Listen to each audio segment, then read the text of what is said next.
when I started to ask some advice to AI, and the coding advice that the AI gave me, ChatGPT or Copilot, I could understand what they give me, what kind of code they give me, and I could understand that that was not a good code. Yeah. So Yeah. Yes. that's why I started to think, okay, maybe I'm good at coding, maybe I'm not so bad. So Maybe. Who knows? yeah, I don't know. maybe. Hi, I'm Old Man, and I'm working on the game AirShooShoo. It's a 2D platformer where you fly with a spaceship, and it will be available on Steam in October or something like that, November. So, yeah, basically it's a remake of an older game. It was called Head-On, the ultimate gravity shooter, but yeah, you couldn't play that game online. It was a split screen game, and I always was curious how it would run online when you don't see the other player on the same screen. So you have to find him and shoot him, and maybe you could play more than 2 players. Tell me a bit about your background. How did it all started with game development?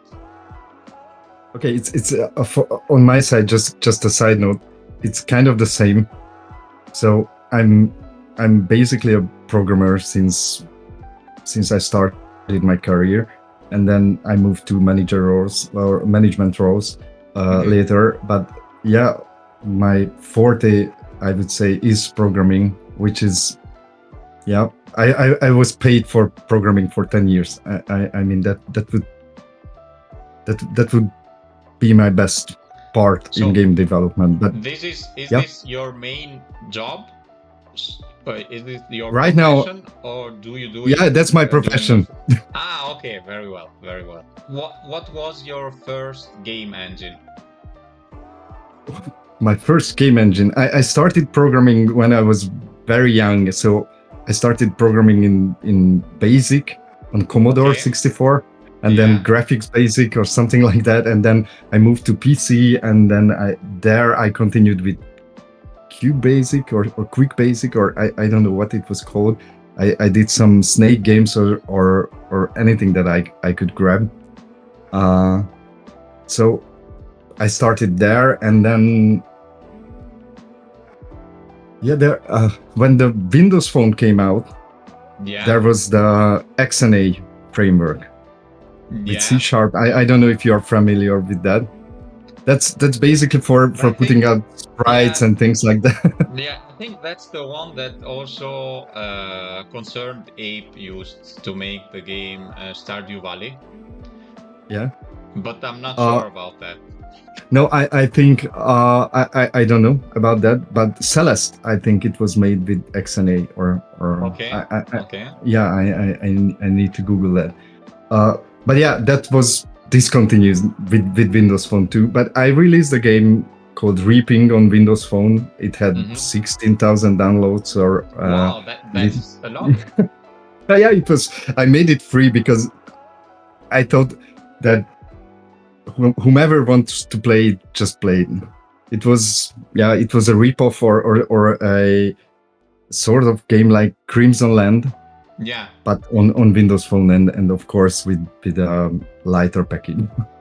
Did you add some advertisement in the game or? No. It was fully free. It was an arcade style game, so you had to restart when you died, and it had 20 levels with 4 bosses, and you just had to walk through those levels in one run. Yeah. No procedural generation. Nothing was random. Maybe the weapon drops, they were random. So almost everything from scratch. Yeah. Amazing. And after that, what happened?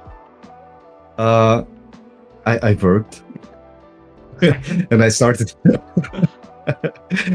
building my career, and I started learning several languages, and I worked in Java, C Sharp, and then later I worked at a big Hungarian company in C++.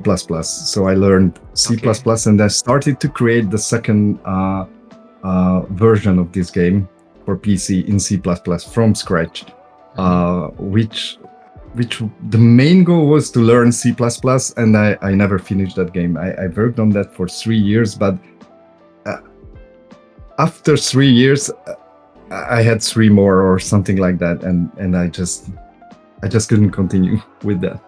Was C++ correlated to Unreal Engine, or no? It was for something just else? plain C++. It was from scratch. I didn't use any engine, something like that. I had a friend. He was very good at C++. I learned a lot of things from him, and we made it from scratch. Of course, we'll use some libraries, but we wrote the OpenGL part and so on. Yeah, and after that, when I met my wife, and we were waiting for our first child, I started with Unity. Before that, I had some experience with Unity, but I loved the C# language, and Unity used C#. Yeah. So I thought, yeah, just start a game in Unity, and then let's give it a go. Yeah, let's give it a go. And then I started with the tutorials. I don't know how to say that. And then yeah, I finished them pretty fast, and then I started to move around with Physics 2D, how it was integrated to Unity, and then I thought that I always wanted to create this game just for fun, and I thought it would be easy in Unity to create that, and yeah. It really is actually. You know, when I moved from Corona SDK to Unity, Corona SDK had no plugins, or it had some plugins, but nothing special. So you had to invent yourself every day, reinvent yourself every day, because also the community was really small. So when I moved from Corona SDK to Unity, it was a whole new world for me, because in Unity you have so many things that you can do, or so many plugins, so many assets, so you can do anything with Unity. So I moved to Unity, and it was great. It had a lot of things. You just use the plugins, and then it works out of the box, or kind of out of the box, I think. What's your favorite Unity asset? Something that you when you use it, you're like, okay, this is the best asset that I could have for my daily routine game development. Yes, that's a great question. I think it depends on what you are working on, but for this game, the to make it look good and to use the least amount of assets that I could use, I use the lighting, the 2D lighting, and it has the 2D lighting where you can I just click on the project and see how it's called. The light 2D, the freeform light. Yeah, okay. That's everything. I mean, you can shade all the assets that you have, and then you can just highlight the edges. And I tried to find some ways, because I think you've seen the game. I mean, you played it. Yeah. I also played it this morning, so. Yeah. Okay. So you can see there. I tried for an approach where everything is more organic, and everything could be put together. And then for that, I hired an artist to do the art, and then to make it work, you have to have some highlights on the platforms that you can collide with. Without that, you just basically don't know what's collidable or what not. Okay. So I've checked the other platformers, but they mostly use some type-based approach like Super Meat Boy, and with that your brain just processes the tiles, and then you know where you are. But in this game there are no tiles, so I had to highlight the edges. Yeah. And for that highlight, I just darkened everything, and then I used the freeform light to highlight the edges. So it helps you also with collision. Yeah, it helps with collision. I mean, for the human eye to detect collision. Yeah. That's amazing. So I use that a lot, and you can make some dark or some shadowy places, and then it just, I think it looks better. But is it only for 2D or also 3D? I don't know about 3D. I use 2D only. But Okay. the freeform light, it's a 2D thing. You use the light 2D, and then you just the light type, you select freeform, and then you can just, like a polygon, you can do whatever with it. Okay, I'm gonna write it down because I didn't know that. So freeform light. Yeah, you should use that. What inspired you to make this kind of game? I loved playing the game that I mentioned to you, and when I was a child, I played the Taxi or something, Space Taxi on Commodore 64, which was you were landing and picking up some aliens and moving them from one platform to another with a spaceship. Yeah. And there is a Lunar Lander game too, and I loved these kind of games, and playing it. I have played it with a friend of mine a lot, and I love that you can collide. It had physics. It's fairly unique experience, and you can be very the learning curve and the skill curve could be very high. So shooting another player who is very skilled is really hard. You have to navigate the ship, which is hard, and then you have to aim and avoid. I like that game. It's really old right now, and I just wanted to make this experience available for anyone who loved those kind of games.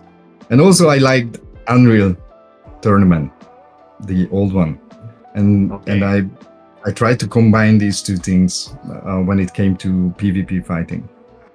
Okay. And then when did you start making the game?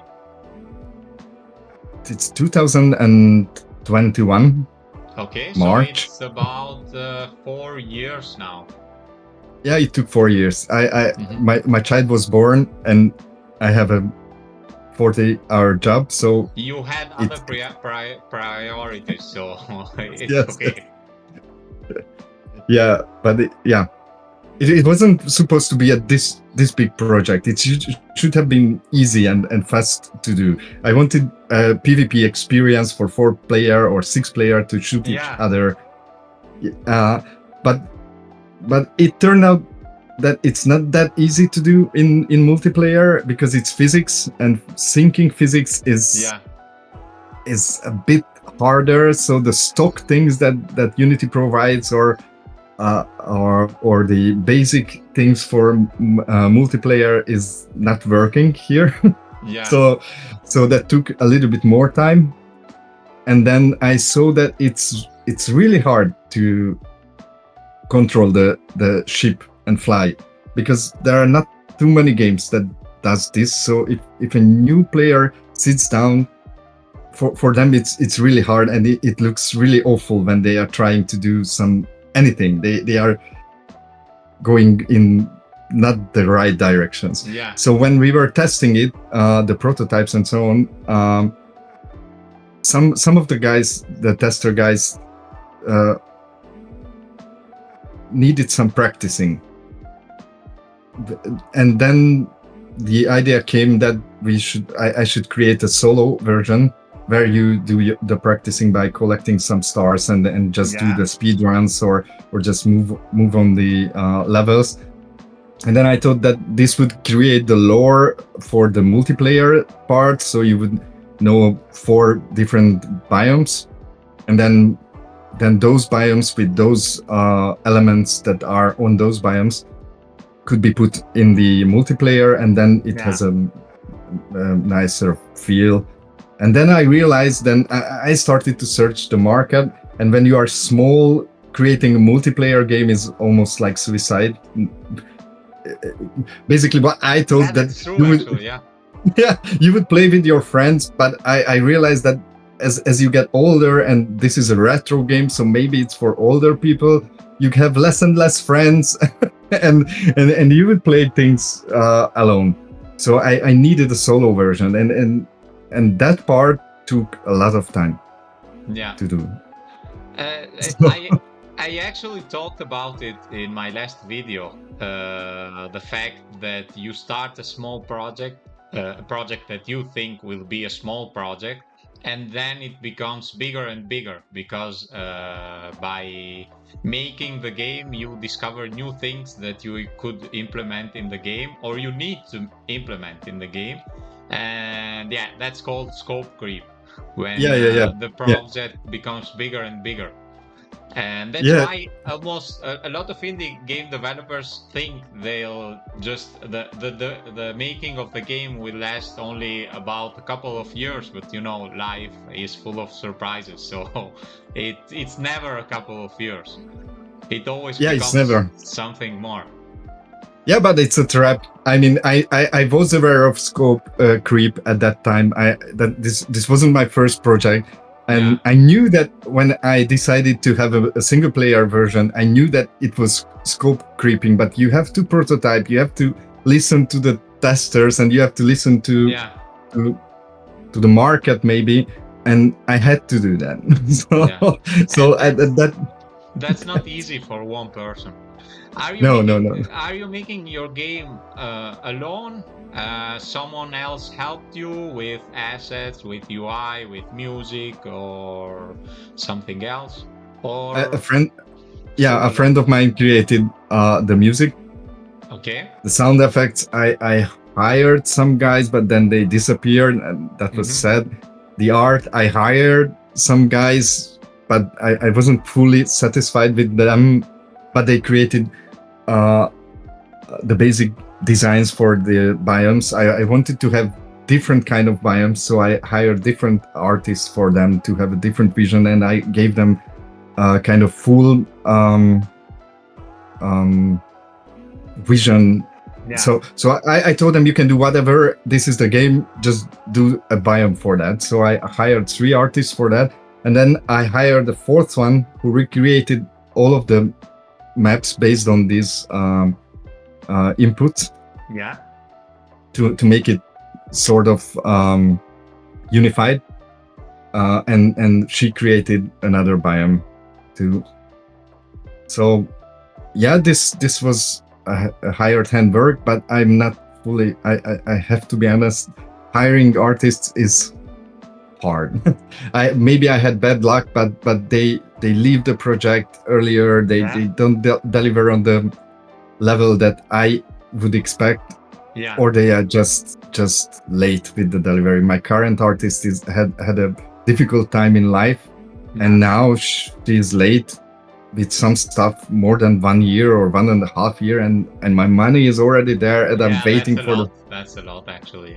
And I'm waiting for the final assets, and that takes away some motivation, and that was in mentally, that was the hardest part, that even if you pay for someone, you can be screwed.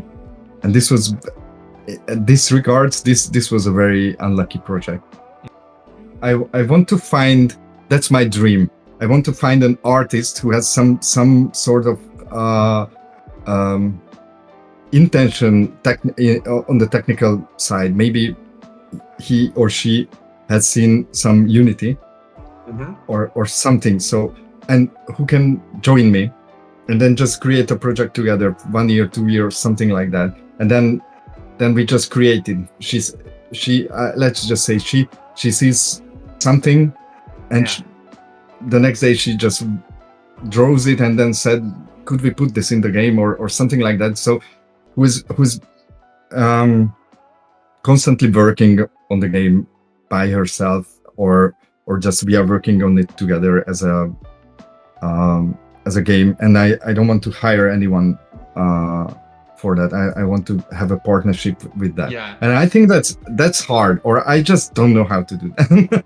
So that's you would like to share your project with someone else that helps you maybe deliver the game earlier.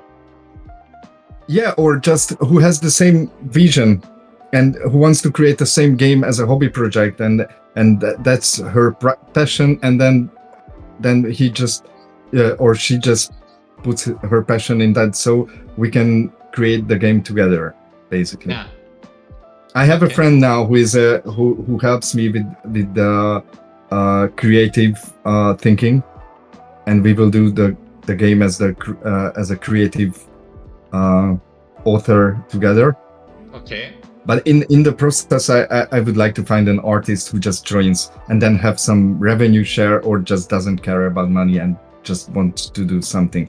I guess, or I feel that it's hard, and I see why it is hard, because why would you join someone and then see if he quits, or if the project doesn't succeed? But I guess after finishing a 4-year project and publishing it on Steam, I at least have some credits on that. Did AI help you in this, or you didn't even try AI? I wanted to stay away from AI with with AirShooShoo, because I started it without AI, and I thought that if I could say that this project is finished by human power and it didn't use any AI involved. No, that I can say that no AI is involved in the current one. I didn't even use Copilot or something like that.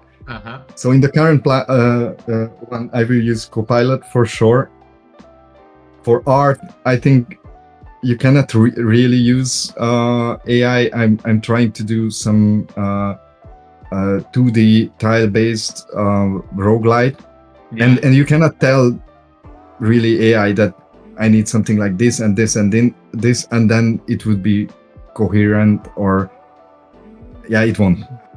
You know, when I started to think I was good at coding in C#, when I started to ask some advice to AI, and the coding advice that the AI gave me, ChatGPT or Copilot, I could understand what they give me, what kind of code they give me, and I could understand that was not a good code. So yes, that's why I started to think, okay, maybe I'm good at coding, maybe I'm not so bad. So maybe, who knows? I don't know. Maybe.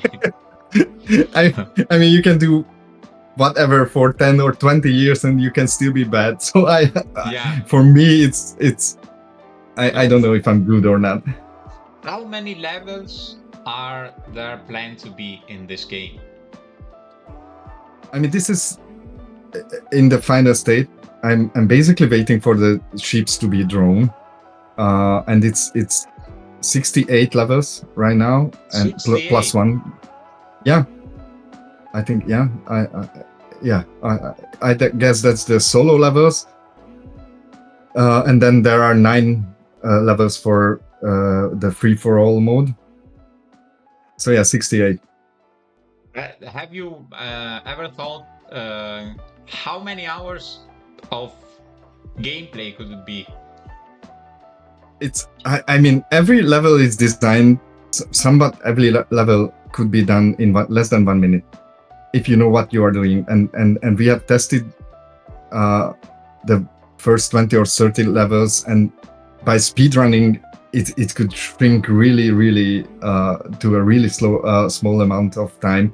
But in 1 minute you should be able to finish one, but you will die eventually. In the demo, those levels are not really hard. Maybe the final one, but then there were complaints that it was too hard, so I made it easier. So you can do it in 5 tries, and that's a boss level. But basically, as you progress in the game, it becomes more like a rage game, something like Super Meat Boy or Celeste, in the manner of playing, Okay. not quality.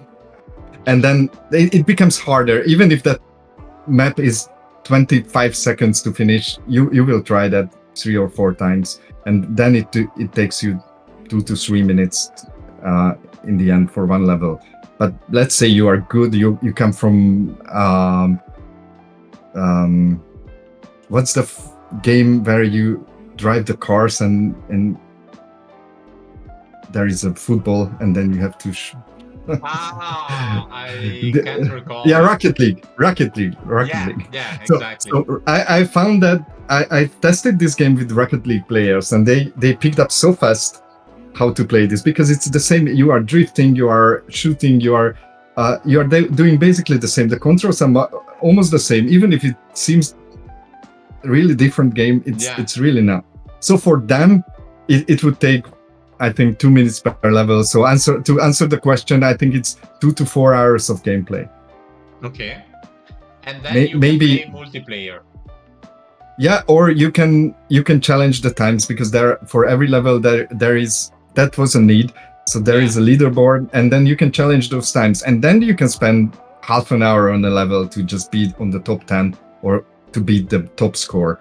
Or it could take more.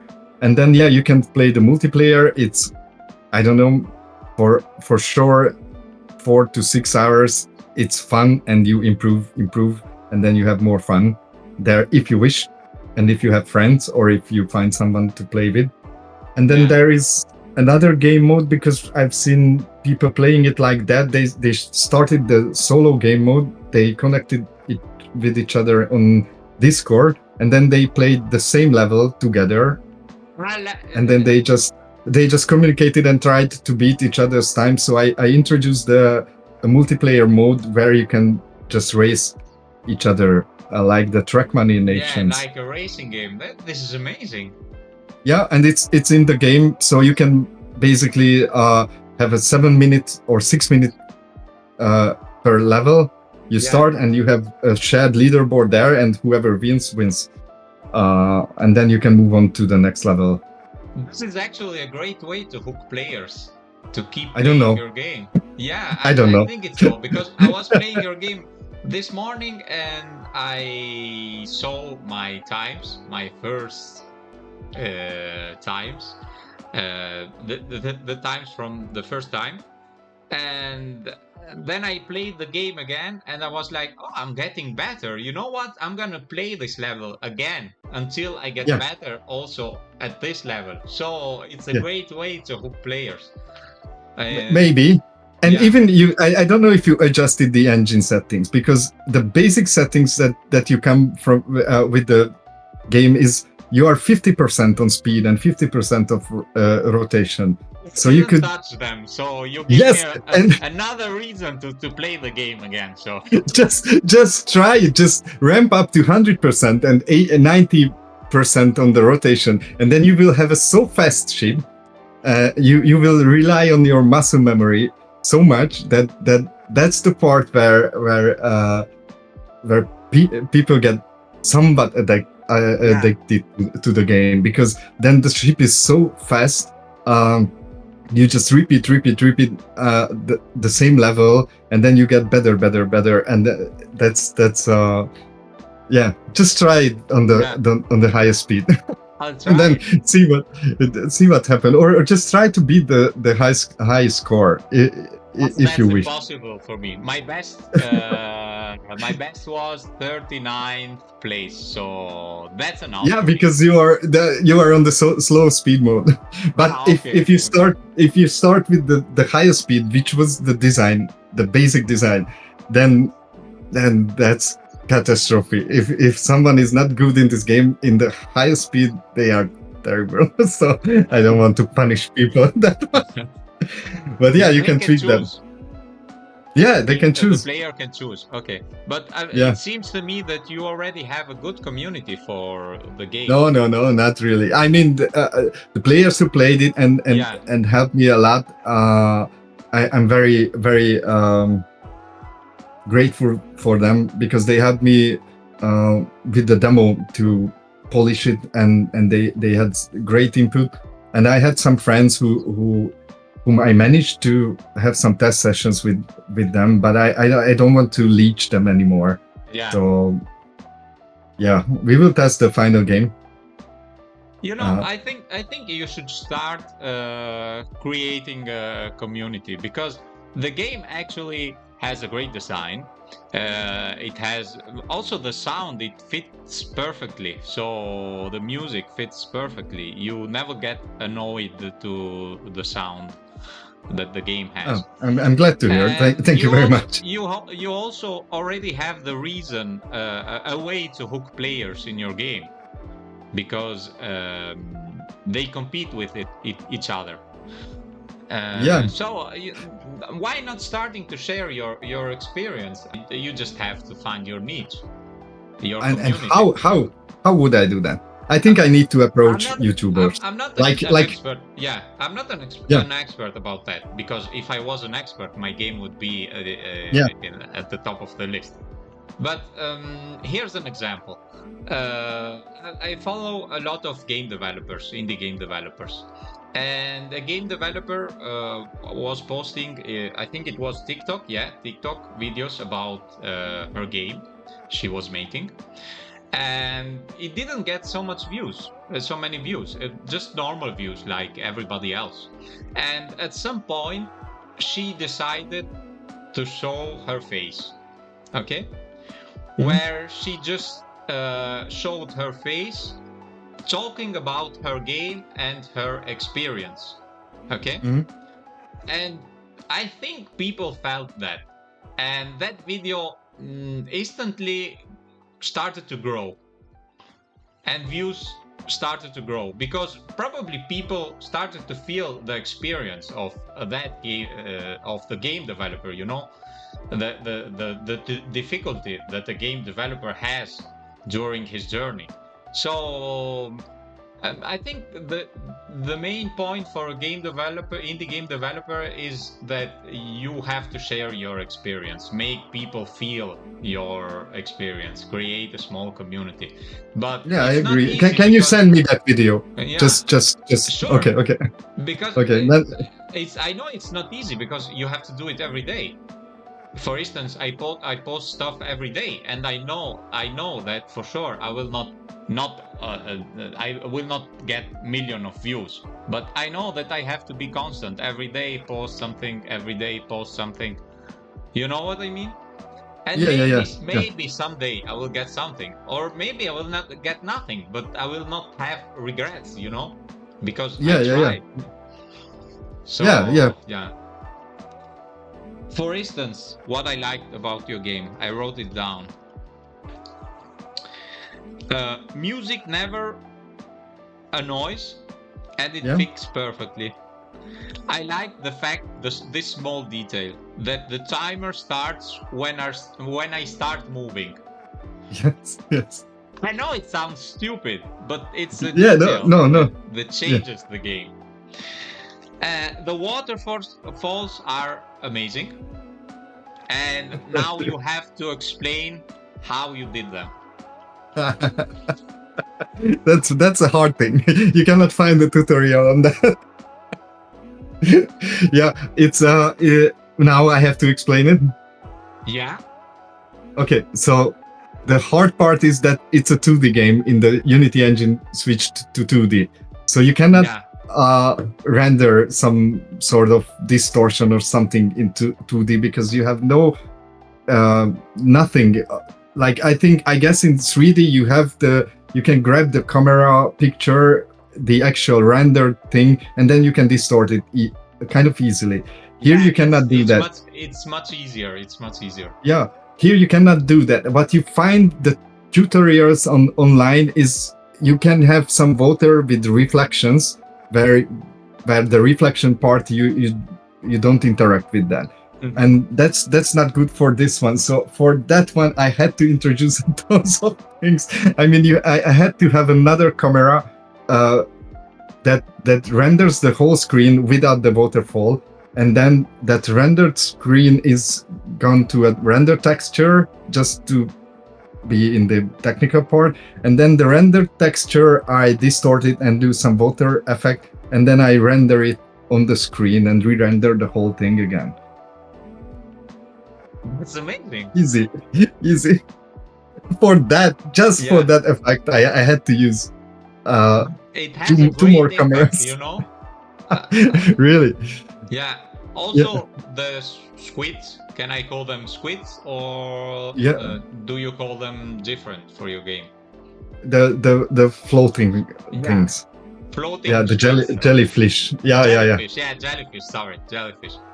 Or in Hungary, it's medusa. You know. Yeah. We call it the medusa. Is that like a spreadsheet of an image, or did you have to add something else for the movement of the jellyfish? No, it's fully shader. It's just one sprite, and then I use shader graph to make it move like that. Okay.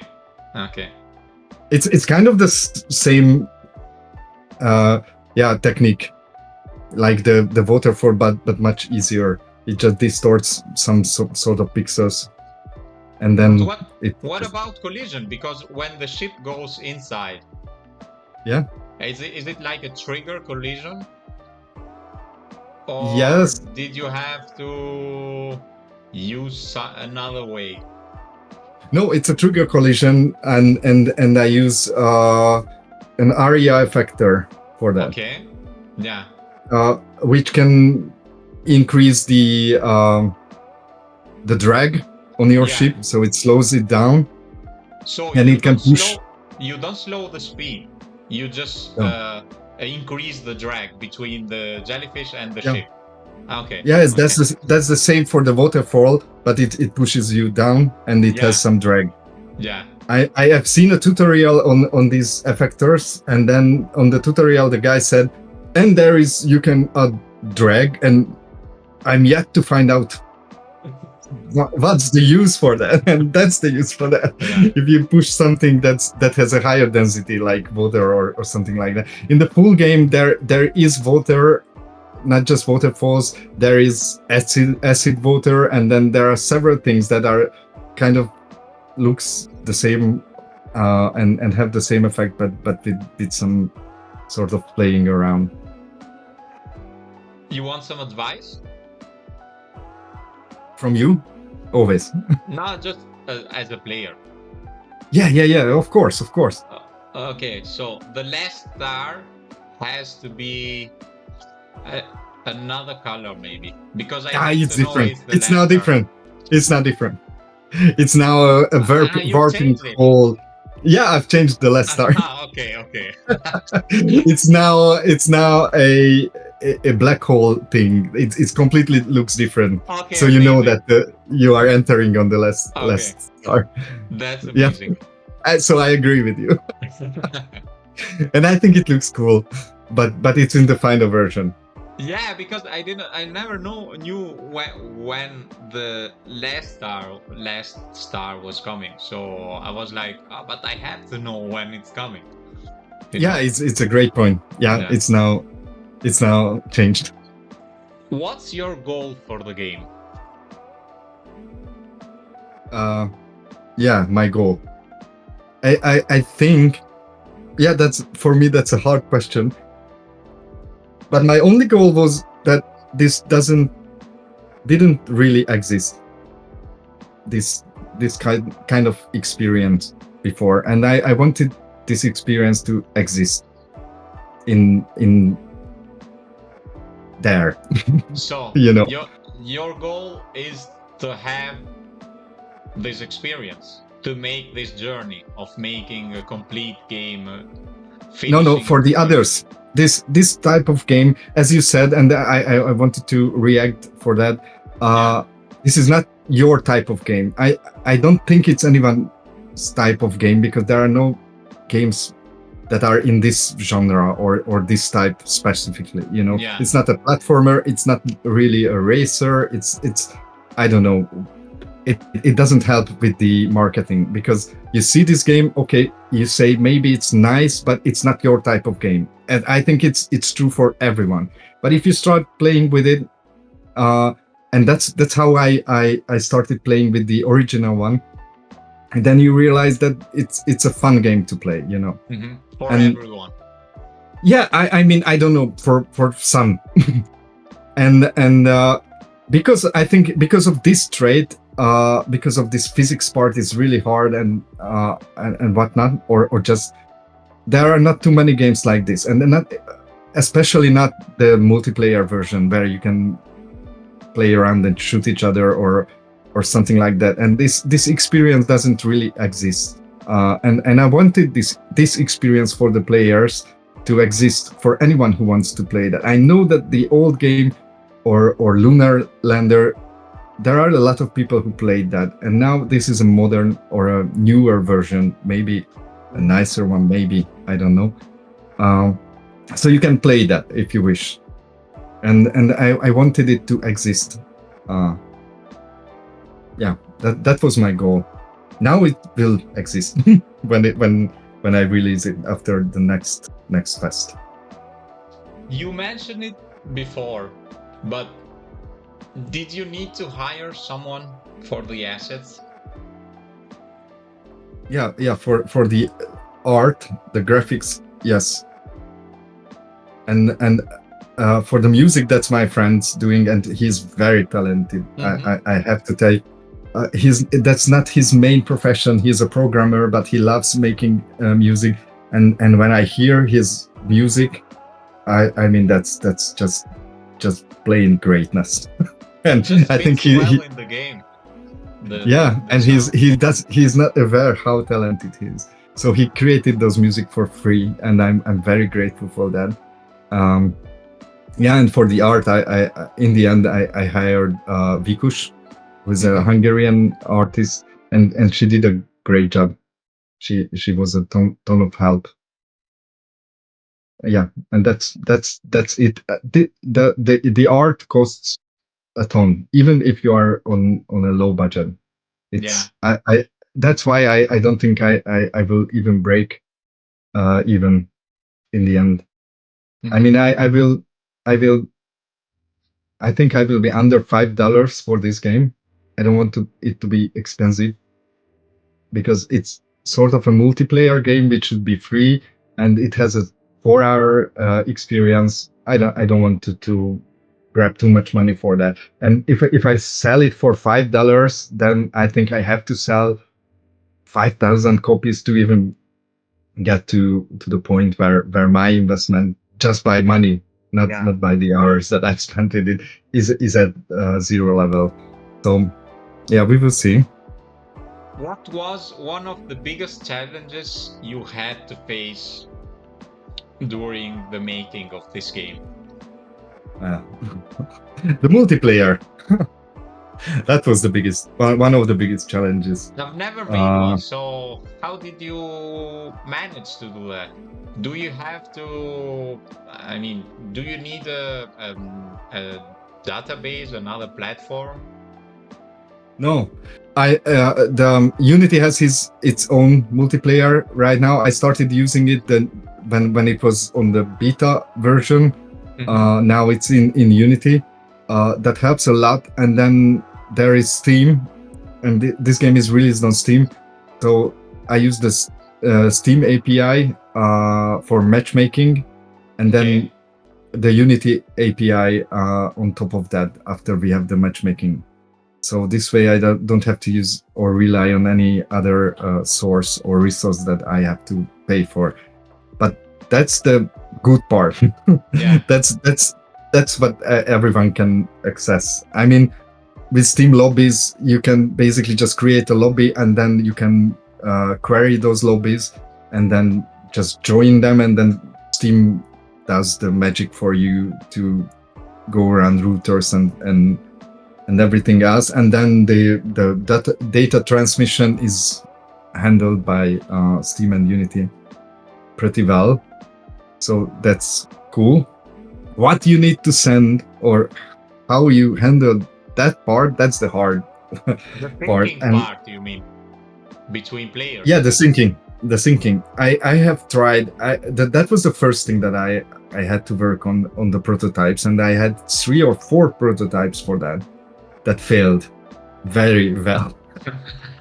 I mean, you could use a lot of approaches here, but nothing works in this particular game, because if you are just some pixels off sync, then you can see when it jumps, even if you are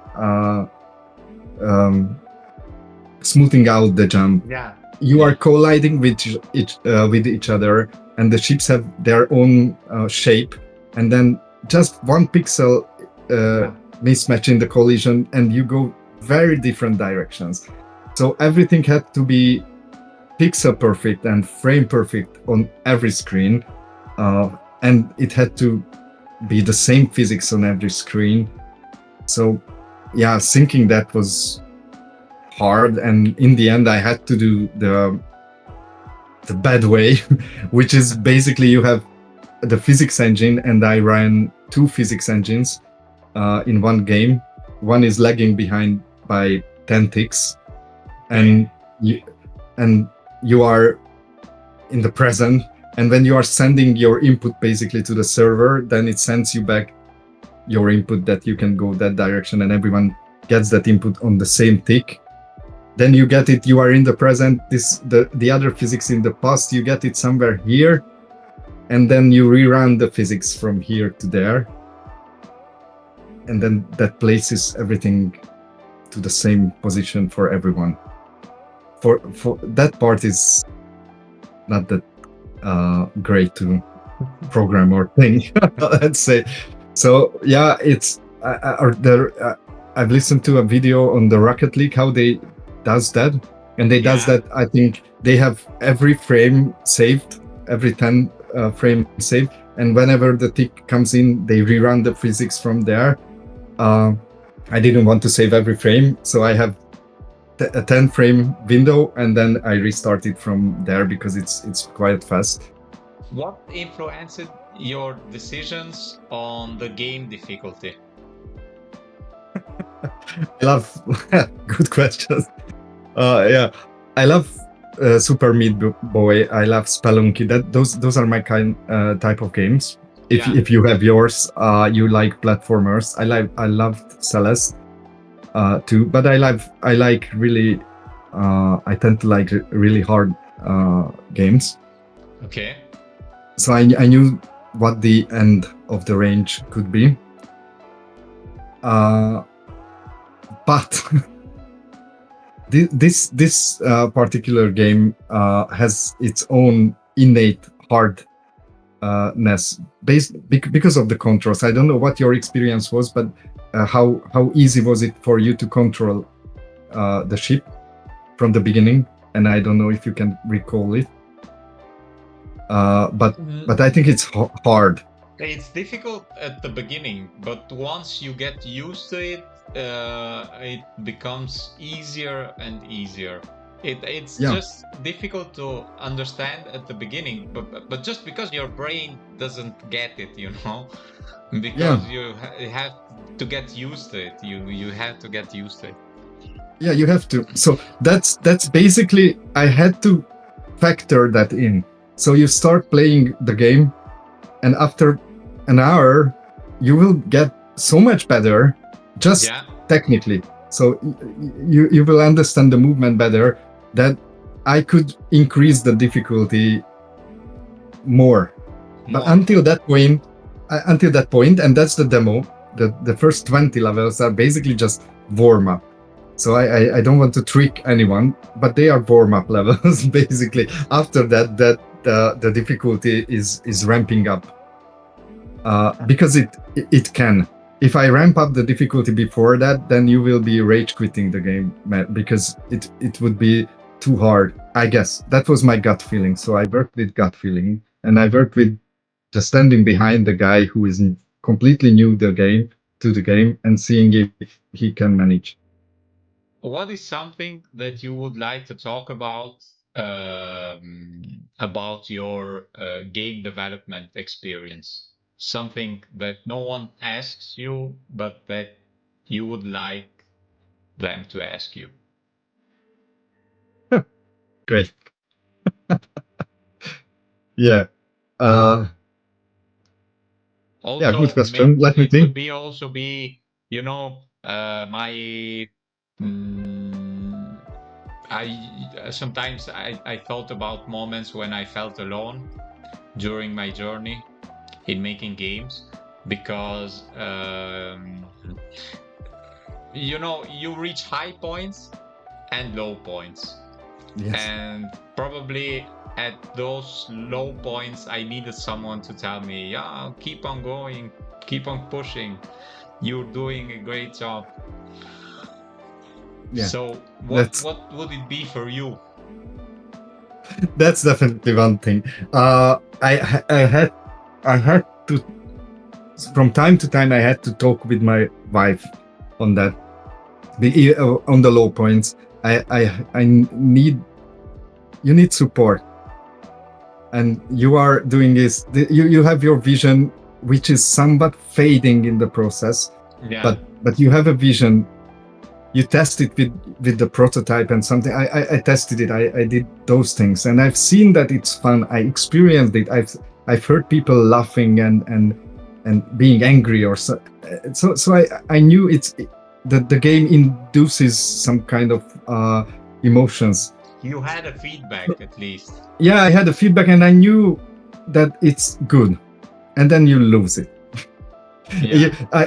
I move forward because of those feedback, and in the process you lose it completely. You don't know if your game is good or bad. And my personality is that I know it's bad in the process, and working on something that you know it's not good enough. There is Cult of the Lamb, some Hades or something which you Yeah. cannot compare yourself, and you are nowhere near that level, and so you are just basically bad, and people have finite number of time to playing these games, so they should choose those games instead of this little shit.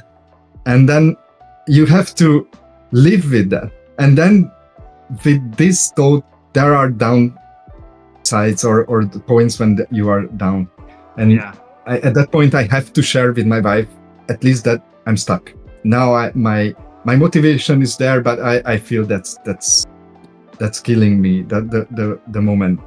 So what that helps, then my wife said go finish it, and she knows what to say. But when the part that helped a lot is when you have somebody, at least one person, who is with you and playing your game in whatever state it is, and gives you constantly feedback or just plays it. You create a new build, you send it to him, he plays it and tells you, great, where's the next level? And then you feel that somebody needs that next level. Yeah, So it you will gives you create. motivation. For me, that gives me purpose, or you lose it. Why should I do 68 levels? One level just to design it takes 5 to 10 hours. Why should I do 60 of them? If nobody is playing them, you lose it. But if there is one or two guys who are competitively playing, which was for the demo, that was true for me. Every level that I created, they jumped on it and they tried to squeeze in milliseconds and beat it. That kept me alive. But when this is not there, this should be there. So if you can share this kind of progress, and when you are at that state when you can progress like that, that would be nice, or that's always nice. But sometimes even keeping up that one friend, or asking anyone to play it again. Here is another level. You've played 30. This is the 31. The same thing, but a little bit different play. You just, it's hard. Did you enjoy the chat? Very much. Okay. I liked it. I liked it and I loved it. So thank you for having me, and thank you for doing this for the community, and I wish you good luck for your Thank journey. you. And everyone should subscribe and like and everything about this channel. Thank That you is- very much, and I that's a hope must. we'll meet again maybe after you release the game, Yeah, that would be nice. or maybe also after you finished the game. I Yeah, want to yeah, see that kind of relief in your face when you just say, "Oh, I finally finished the game." It's in the final touches. Yeah. I'm basically waiting for the Because artist to finish. I'm sure you're thinking about that all the time.